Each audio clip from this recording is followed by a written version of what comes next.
Amén. Vamos a leer del libro de Jeremías, Jeremías capítulo 10, y vamos a estar leyendo algunos versículos de dicho párrafo. Jeremías capítulo 10, versículo 1 en adelante. Oíd la palabra que Dios ha hablado sobre vosotros, oh casa de Israel. Así dijo Jehová: no aprendáis el camino de las naciones, ni de las señales del cielo tengáis temor, aunque las naciones las teman. Porque las costumbres de los pueblos son vanidad, porque el leño del bosque cortaron, obra de manos de artífice, con buril. Con plata y oro lo adornan, con clavos y martillo lo afirman para que no se mueva. Derechos están como palmera y no hablan, son llevados porque no pueden andar. No tengáis temor de ellos, porque ni pueden hacer mal, ni para hacer bien tienen poder. No hay semejante a ti, oh Jehová. Grande eres tú, grande tu nombre en poderío. Aleluya. Que Dios bendiga a esta su bendita y gloriosa palabra. Quiero compartir con ustedes el tema, el único Dios verdadero. Las personas hablan de hallar la voluntad de Dios. Y qué lindo es poder hallar la voluntad de Dios. ¿Verdad? Que todos anhelamos, soñamos, deseamos profundamente conocer, entender y vivir la plena voluntad de Dios. Pero, lamentablemente, hay muchas personas que tratan de manera especial, buscando la voluntad de Dios como una experiencia mística. Piensan que la voluntad de Dios, o estar en el centro de la voluntad de Dios, tiene que ver con algo místico. Y si bien muchas veces tenemos experiencias especiales, trascendentales, particulares, pero para poder estar en el kairos o en la plena voluntad de Dios, en el centro de la voluntad de Dios, debemos recurrir a la palabra. Es por eso que, también quiero estar compartiendo con ustedes lo que encontramos en el libro de Juan, del Evangelio de Juan, capítulo 8, versículo 31, que dice lo siguiente: dijo entonces Jesús a los judíos que habían creído en él: si vosotros permaneciereis en mi palabra. ¿A dónde hay que permanecer? En la palabra, en mi palabra, en la palabra del Señor, seréis verdaderamente mis discípulos, dijo el Señor. Y conoceréis la verdad, y la verdad os hará libres. Así que, hermanos, debemos dejar de buscar lo místico, sino lo verdadero. Jesús dijo: yo soy el camino, la verdad y la vida. En la medida que empezamos a estudiar las Escrituras, en la medida que empecemos a memorizar las Escrituras, indiscutiblemente entenderemos cuál es la voluntad de Dios. Insisto en decir, es bueno vivir cosas preciosas en el Señor, ¿no? Yo creo que esta pandemia, este aislamiento, de alguna manera, nos ha enseñado cosas. Creo que a todos. Y hemos entendido, pero con todas las letras, que nada, que nadie nos podrá separar del amor de Dios que es en Cristo Jesús, Señor nuestro. Gloria a su nombre. Dios siempre nos bendice. A mí me encanta ver y analizar y estudiar esta palabra, porque de pronto el diablo te tira una esquirla del infierno. un dardo de fuego para destruir tu vida. Pero si estás en Dios, antes de llegar a ti eso se transforma en bendición. Por eso la Biblia dice, todas las cosas nos ayudan a bien. Hermanos, es demasiado fácil apartarse de la voluntad de Dios. No es difícil apartarse de la voluntad de Dios. Debemos saber que realmente muchas veces el mundo o las amistades o las modas, etcétera, etcétera, nos inducen a alejarnos tal vez inconscientemente o paulatinamente de la voluntad de Dios, del centro de Dios, del amor de Dios, de la gracia de Dios. Y después estamos allí alejados y estamos sufriendo por el hecho de estar lejos de la bendita y gloriosa voluntad del Señor.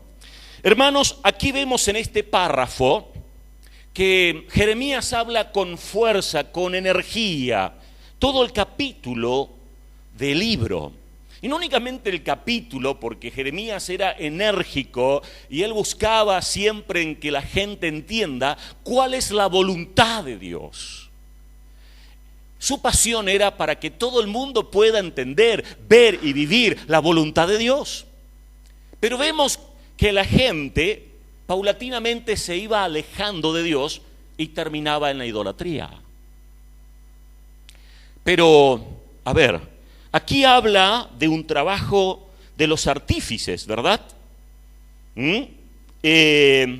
Dice el versículo 3 de Jeremías 10, porque las costumbres de los pueblos son vanidad, porque el leño del bosque cortaron, obra de manos de artífice con buril. ¿Qué hacían ellos? Iban al bosque, traían madera, se ponían a trabajar y sacaban una imagen. Y bueno, a esa imagen le daban una connotación, un toque muy especial que llamaba la atención. Entonces la gente adoraba eso y todo el mundo estaba detrás de eso. Terrible, ¿no? Porque nada que ver con el Dios verdadero. Tal vez usted en esta hora me dice, pastor, yo estoy librado de eso, porque no estoy adorando a ninguna imagen, porque no estoy adorando a ningún ídolo. Pero le puedo asegurar que cuando nos desviamos de Dios, cualquier cosa viene a ser nuestro ídolo. En aquella época había bosque, hoy prácticamente no hay bosque. ¿Cuánto tenemos que cuidar a un árbol, verdad? Para que nos dé la sombra y el oxígeno pertinente. Hoy día, ¿qué tenemos? Podríamos hablar de la tecnología. No tenés bosque, no tenés madera, pero cuando vamos a la tecnología, vemos cómo podemos armar tantas cosas. Y hay gente que, por cierto, está concentradísima en todo lo que la tecnología te ofrece. Eso puede ser un Dios, un ídolo para ti. Es lo que te llama la atención. De alguna manera, como que lo estás adorando. El domingo último pasado hacíamos alusión de quién está allá en primer término de la escala de valores. ¿Quién lidera la escala de valores de tu vida? Por cierto, el que está allí arriba, el que toma el primer lugar de tu escala de valores, ese viene a ser tu Dios. Y qué lindo es cuando en primer lugar buscamos al Dios verdadero. Cuando en primer lugar honramos, exaltamos y bendecimos a ese Dios verdadero con todo nuestro corazón. En primer lugar, vemos ahí en la placa, quiero compartir con ustedes, las religiones idólatras. Y vemos ahí, bueno, hasta el versículo 5.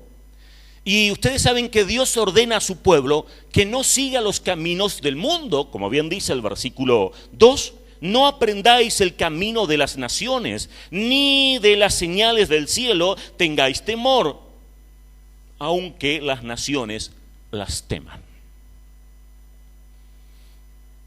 El mundo busca por todos los medios de presentar sus ideologías,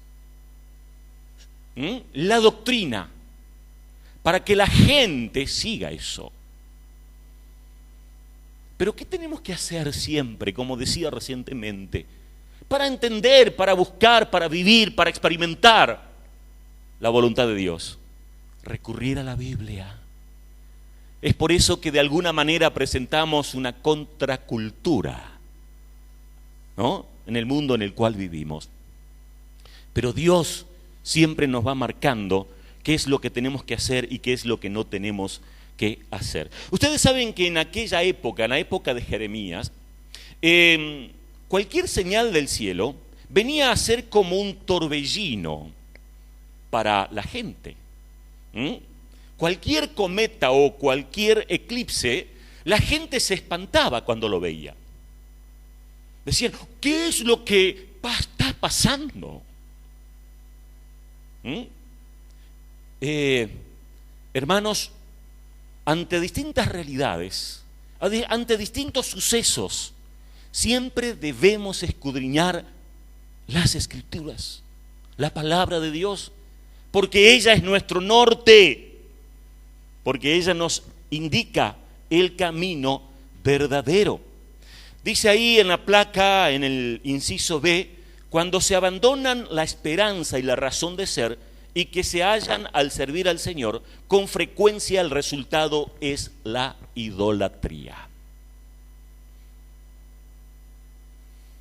En primer lugar, somos llamados a tener un encuentro personal con Cristo. Somos llamados a ser hijos de Dios. Es el llamado, es el mensaje de Dios para con las naciones del mundo entero. Pero también somos llamados a servirle. Dios jamás te va a llamar a la salvación sin que te llames a servirle. Y aquí leemos cuando se abandonan la esperanza y la razón de ser que se hallan al servir al Señor. No, esa esperanza, ese gozo, ese sentir que tenemos cuando servimos a Dios, que nunca se apague.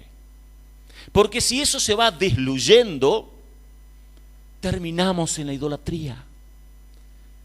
La idolatría tiene que ver con concentrarnos en nosotros mismos. Fíjense ustedes que aquí habla de la obra de las manos. Y aquel que de alguna manera se va apartando de la voluntad de Dios, de ese gusto tan precioso de servir, de honrar, de estar en el centro de la voluntad de Dios, es como que se va focalizando en sí mismo y va honrando mucho las obras de sus manos. Y es como que de alguna manera empieza a endiosar lo suyo. Si bien está claro que no debemos menospreciar lo nuestro bajo ninguna circunstancia, todo lo contrario. Es más, Moisés dijo, bendice las obras de mis manos. Él pedía la bendición de Dios sobre las obras de sus manos. De hecho que lo debemos hacer de manera permanente. Pero hermanos, cuando se nos va ese gusto, ese deseo, esa pasión de servir a Dios, inmediatamente nos focalizamos en nosotros mismos. Y hacemos alusión de lo nuestro. Y hacemos mucha referencia de lo nuestro. Y ahí paulatinamente estamos levantando un ídolo. Nosotros mismos estamos edificando nuestro ídolo. Y eso es preocupante. Tal vez algunos digan, yo nunca hice o adoré a alguien que no fuera Dios, al Dios verdadero. Pero a veces inconscientemente lo hacemos o inherentemente está. Amados, inherentemente está En la medida que nos apartamos de Dios, en la medida que le dejamos de rendir culto al verdadero Dios, al único y verdadero Dios, cuando le dejamos de rendir culto, alabanza y adoración, y cuando nuestra pasión ya no está más en servirle a Él, empezamos, insisto en decirles, empezamos a focalizarnos en nosotros mismos y a hacer muchísima referencia, ¿no? Y a querer justificarnos y autojustificarnos. Y es lamentable. Por cierto, el inciso C dice, esta mentalidad de superstición va de la mano de la actividad, lo que vemos ahí en estos versículos, de alguna manera lo que ya estamos mencionando. El hombre busca de adorar a alguien. Porque fuimos hechos por Dios para adorarlo a Él. Nuestra necesidad natural es adorarlo a Dios. Porque Dios nos hizo para Él. Y nuestra mayor satisfacción es poder adorarlo a Él. Por eso David hace mucha alusión. El hecho de poder estar en la presencia de Dios. Porque es el mayor oxígeno, es la mayor felicidad que cada uno puede encontrar y disfrutar cuando está ahí en el centro de la voluntad del Señor. Aleluya, gloria al Señor. Hermanos, tenemos un Dios sobrenatural, un Dios que actúa en lo sobrenatural. Y es por eso que somos sorprendidos de manera absoluta. Y esa unción debe permanecer. Debe actuar, debe manifestarse en cada uno de nosotros. La pregunta que tenemos que hacernos es, ¿por qué deben evitar los cristianos el pecado de la idolatría? ¿Por qué deben evitar los cristianos el pecado de la idolatría? Porque tenemos un único Dios verdadero. Y la Biblia nos enseña mucho que únicamente Él es el que merece toda alabanza y toda adoración. Aleluya. En el segundo punto, ahí de la placa o de la segunda placa, tiene que ver con la majestad de Dios. Vemos en el versículo 6 que dice, no hay semejante a ti, oh Jehová, grande eres tú y grande tu nombre en poderío. Grande eres. Gloria, gloria, gloria, gloria a nuestro Dios. Hermanos, no hay semejante a Dios. Qué lindo es cultivar eso, fomentar eso, buscar eso de manera permanente. Y que las naciones del mundo entero entiendan la importancia de tener a ese Dios verdadero. Lamentablemente, con frecuencia, los cristianos se alejan. Aún aquellos que han llegado al conocimiento de la verdad. Aún aquellos que han entendido que todos sus pecados fueron perdonados y lavados por la sangre de Jesús. Aún aquellos que han dicho, wow, lo que yo he experimentado, nunca antes viví eso. Pero por cuanto se han dejado estar en la parte espiritual, por cuanto no han seguido orando y clamando y leyendo y congregándose y buscando buenos consejos de la palabra y también de buenos consejeros, terminaron en la idolatría. Y en esta hora Dios te dice que te apartes de la idolatría y que busques al Dios verdadero, al Dios auténtico. Como vemos aquí, a ese Dios que hizo los cielos y la tierra, ese Dios que siempre tiene una respuesta sobrenatural, ese Dios que nos sorprende y que podemos decir, con o sin pandemia, con o sin aislamiento, Dios siempre está. Dios siempre abre una puerta. Él siempre nos sorprende.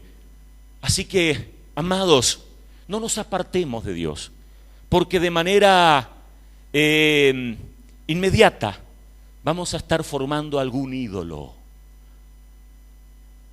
Puede que sea usted mismo, puede que usted esté tan fascinado por lo que usted está haciendo y esté tan concentrado en usted mismo. Y como le decía hoy, la tecnología de pronto nos puede llevar a eso.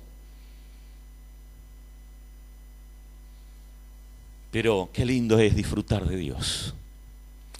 Dicen los versículos 8 y 9, todos se infatuarán y entontecerán, enseñanza de vanidades es el leño. Cuando nos concentramos en lo que no es de Dios. Luego el versículo 10 dice, mas Jehová es el Dios verdadero, Él es el Dios vivo. Él es el Dios vivo. Vemos ahí en el inciso D que Dios llama a la humanidad, o la palabra nos llama a todos, la palabra llama a la humanidad a reconocer al Dios verdadero. Que todo el mundo pueda hacer un alto y buscar a Dios. Qué lindo cuando hay ese sentir colectivo. Cuando hay ese anhelo de recurrir a Dios y de buscar a Dios. Dios quiera que esta pandemia despierte el interés a muchos, para que muchos se percaten que somos frágiles, y que necesitamos el auxilio, que necesitamos la bendición, que necesitamos la ayuda, que necesitamos la intervención del Dios verdadero, del que hizo los cielos, la tierra y todo lo que existe. La pregunta que les quiero hacer también es: ¿en qué manera usted ha visto que el nombre de Dios es poderoso? Dice el versículo 6, grande es tu nombre en poderío. ¿Usted ha experimentado eso? ¿Ha entendido eso? ¿Ha visto eso? Que el nombre del Señor es poderoso. Dice en Hechos de los Apóstoles, no hay otro nombre bajo el cielo dado a los hombres en que podamos ser salvos. Yo le puedo asegurar que los demonios saben del poder de Jesús. Los demonios saben del poder del nombre del Señor. Amén. Y hay autoridad. Gloria a su nombre. Los demonios saben, pero a veces los cristianos no saben. Dijo alguien, a veces los demonios son más obedientes que los cristianos, porque en el nombre de Jesús ellos tienen que huir, y huyen, por cierto. Y a veces nosotros los cristianos no obedecemos la voluntad de Dios. Y eso es lamentable. Por cierto que es lamentable. Ahí en la placa, en el punto 3, vemos que Dios es el creador de todas las cosas. Él es el creador de todo lo que existe. Y como veíamos recientemente, o leíamos el versículo 10, dice, mas Jehová es el Dios verdadero, Él es el Dios vivo. Dios es el Dios verdadero, Dios es el Dios vivo, el Rey eterno. Aleluya. Y a su ira tiembla la tierra, y las naciones no pueden sufrir su indignación. Aleluya. Dios es fiel. Siempre Dios está. Dios nos da sabiduría. Sabiduría para seguir adorándolo a Él. Sabiduría para seguir recibiendo revelación de parte del cielo.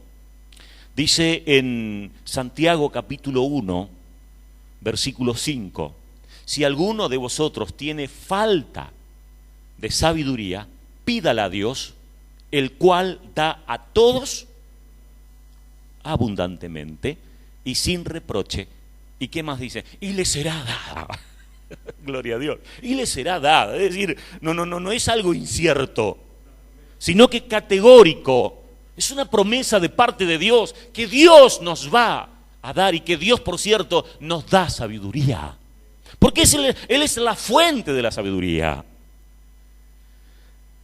Pero qué lamentable lo que vemos ahí a partir del versículo 13. Dice, a su voz se produce muchedumbre de aguas en el cielo y hace subir las nubes de lo postrero de la tierra.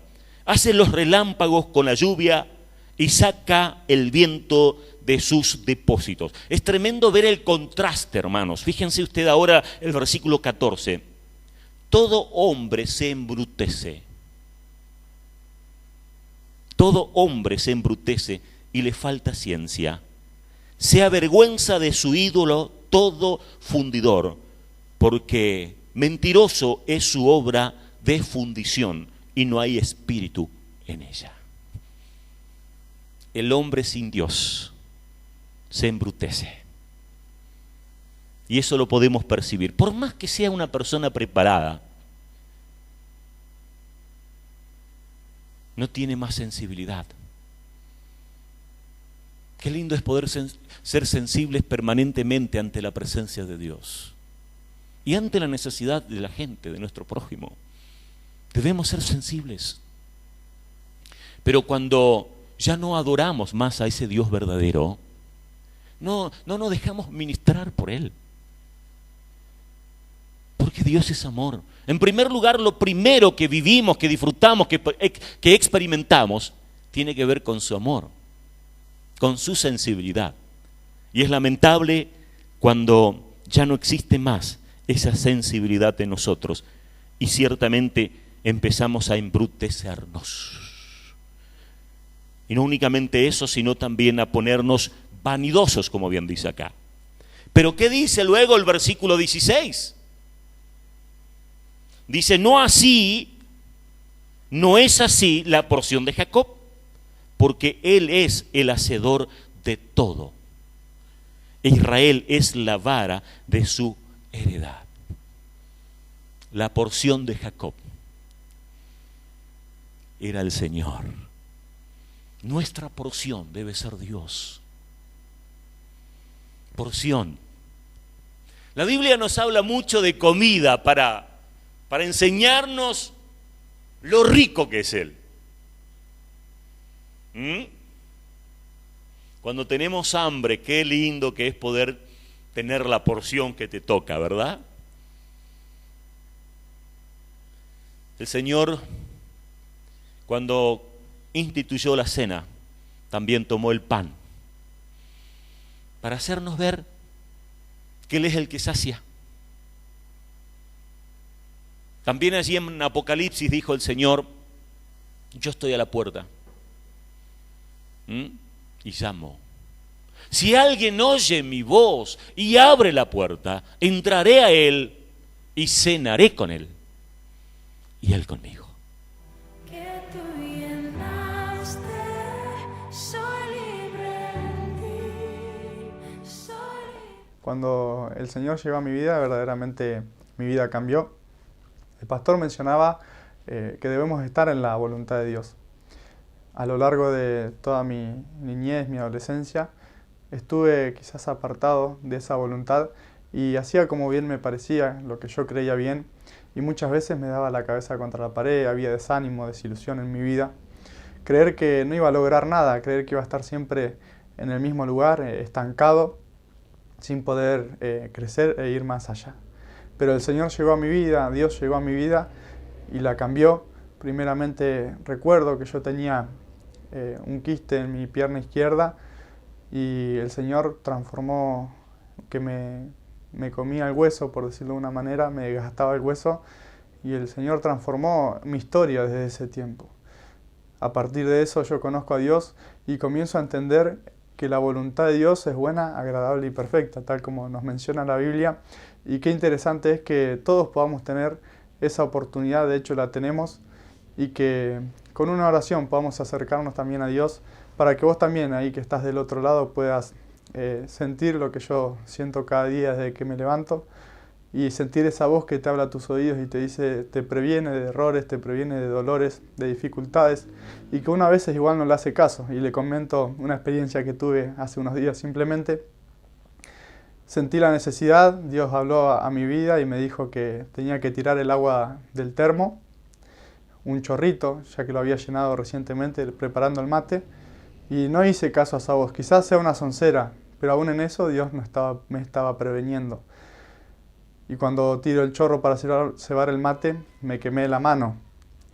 Y entonces ahí yo reflexioné y dije, lo que es estar a veces fuera de la voluntad de Dios y no conocer lo que Dios verdaderamente quiere para nosotros. Que Dios tiene para nosotros pensamientos de bien y no de mal, y que Dios quiere lo mejor. Así que desde que Dios llegó a mi vida, vuelvo a decirlo, mi vida cambió rotundamente y hoy puedo estar cimentado, orando y tener una relación con Dios que me da alegría, me quita el ahogamiento que uno siente en el corazón, trae tranquilidad, paz y felicidad a mí cada día, aunque las circunstancias sean difíciles, aunque los dolores, como cuando me tocó el dengue, me hayan querido dejar tirado y la fiebre alta y desanimado, pero Dios trajo en mí nuevo ánimo, estaba bien, contento, alegre a pesar de la situación, y eso solamente lo provoca Dios. Así que nada, los animo a que puedan también ustedes buscar de Dios y tener una relación genuina con Él, de hablar todos los días. Muchas gracias.